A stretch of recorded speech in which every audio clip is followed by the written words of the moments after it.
ઘોઘા રોરો ફેરી road તાલુકા પંચાયતની પાસે લાંબા સમયથી પાણીની લાઇન તૂટી જતા લોકોને સમયસર પાણી ન મળતા લોકોમાં નારાજગી।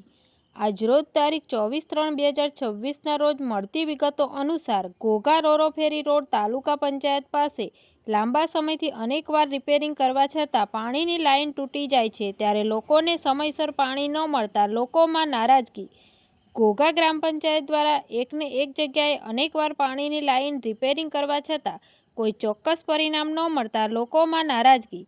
આ પાણીની લાઇન કારીગરો દ્વારા કરવામાં આવે છે કે કોઈ શિખાઉ કારીગર દ્વારા કરવામાં આવે છે તેવી અનેક લોકમુખે ચર્ચા। આ પાણીની લાઇન જલ્દીથી જલ્દી સારી રીતે ફરીવાર તૂટે નહીં તે રીતે રિપેરિંગ કરવામાં આવે તેવી લોકમાંગ।